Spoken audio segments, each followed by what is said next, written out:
भारत में जम्मू कश्मीर से लेकर उत्तर प्रदेश, उसके बाद मध्य प्रदेश और राजस्थान में जब से बीजेपी की सरकार आई है, तब से हमें देखने को मिल रहा है कि सरकार टेररिस्ट, गैंगस्टर, क्रिमिनल या फिर सीरियल किलर की प्रॉपर्टीज को न सिर्फ सीज कर रही है, बल्कि उनके ऊपर अब बुलडोजर और जेसीबी चलाकर पूरी तरह से उनका दोस्त किया जा रहा है, यानी कि प्रॉपर्टी को डिस्ट्रॉय कर दिया जाता है।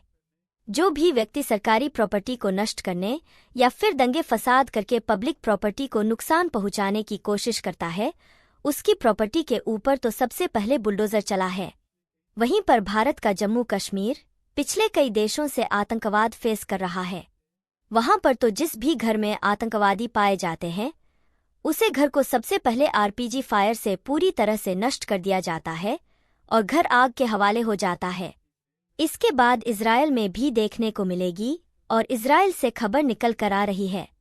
उसके बाद यह कहना गलत नहीं होगा कि इजरायल अब भारत के नक्शे कदमों के ऊपर चल पड़ा है। रेफरेंस के आपकी स्क्रीन के ऊपर आर्टिकल का स्क्रीनशॉट है, जिसके मुताबिक इजरायल ने भी अब अपने वहां पर बुलडोजर चलाने का फैसला किया है।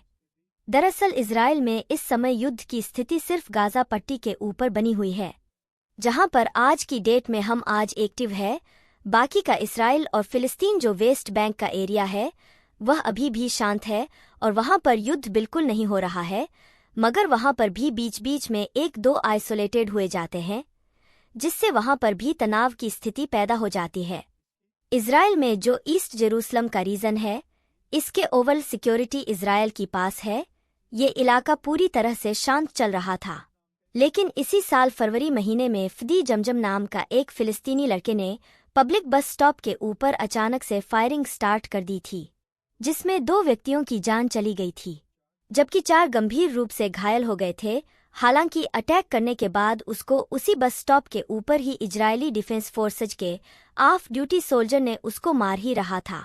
इस फायरिंग इंसिडेंट के बाद ही इसराइल ने इसको एक आतंकवादी हमला कहकर इसमें इन्वेस्टिगेशन स्टार्ट कर दी थी और जांच में पता चला था कि फड़ी जमजम को गन उसी के बड़े भाई ने लेकर दी थी, जो उसने इलीगल तरीके से परचेज की थी।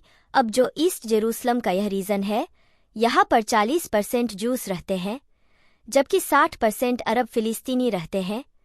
फॉलो सिक्योरिटी यहाँ पर बेशक इजरायल के हाथ में है, लेकिन अगर यहाँ के लोग भी फड़ी जमजम तरह पब्लिक में फायरिंग स्टार्ट कर दें, फिर तो यहाँ पर सिचुएशन और बिगड़ जाएगी।